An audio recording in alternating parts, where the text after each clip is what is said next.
என் பேர் சில்வியா, திருநெல்வேலி டிஸ்ட்ரிக்ட்லேருந்து வந்திருக்கோம். நாங்கள் வந்து வீட்டில் இருந்தே வந்து ஹோம்மேட் சாக்லேட்ஸு, கேக்ஸ் இதெல்லாம் மேக் பண்ணிட்டு இருக்கோம். அது போக கிறிஸ்டல் பேக்ஸு, ஜூட் பேக்ஸ் இதெல்லாம் எங்கள் குழுவில் மேனுஃபேக்சரிங் பண்ணிட்டு இருக்கோம். இப்போ எங்களுக்கு லேடிஸ்க்கு இந்த கண்காட்சி மூலமாக எவ்வளோ ஹெல்ப்ஃபுல்லாக இருக்குன்னா, நாங்கள் வீட்டில் இருந்து மார்க்கெட்டிங் பண்ணுறது எங்களுக்கு ரொம்ப கஷ்டமான ஒரு விஷயமா இருக்குது. இந்த மாதிரி கண்காட்சி போடும்போது எங்களோட மார்க்கெட்டிங் பண்ணுறது எங்களுக்கு ரொம்ப யூஸ்ஃபுல்லாக இருக்குது. ஸோ இது மூலமாக நிறையா கான்டாக்ட்ஸ் கிடைக்குது. நம்ம கஸ்டமர்ஸ் வந்து நல்ல ரிவ்யூஸ் கொடுக்குறாங்க.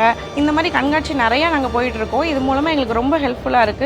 பெண்களுக்கான நம்ம கவர்மெண்ட்லேருந்து பண்ணியிருக்கிற SHC இந்த குழுவில் வந்து பண்ணுற எல்லா விஷயங்களும் எங்களுக்கு நல்லா ஹெல்ப்ஃபுல்லாக இருக்குது. இது மாதிரி நிறைய கண்காட்சி நாங்கள் எல்லாருமே அட்டன் பண்ணிகிட்ருக்கோம்.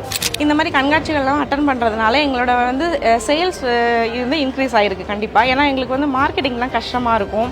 என்னதான் சோஷியல் மீடியா எல்லா மார்க்கெட்டிங்கும் பண்ணாலும் இந்த மாதிரி கவர்மெண்ட் ஸ்டாலில் நம்ம மார்க்கெட்டிங் பண்ணும்போது நமக்கு அது நல்ல யூஸ்ஃபுல்லான ஒரு விஷயமா இருக்குது. எங்களை வந்து அடுத்த மக்கள் வந்து ரீச் பண்ணி எங்களுக்கு தேவையான சப்போர்ட் கொடுத்துட்ருக்காங்க. ஸோ இந்த கண்காட்சி எங்களுக்கு ரொம்ப யூஸ்ஃபுல்லான ஒரு விஷயமா இருக்குது. இந்த மாதிரி நிறைய கண்காட்சி நடத்தி எங்களுக்கு ஹெல்ப் பண்ணுறதுனால தமிழ்நாடு முதலமைச்சருக்கும் துணை முதலமைச்சருக்கும் மிக்க நன்றி.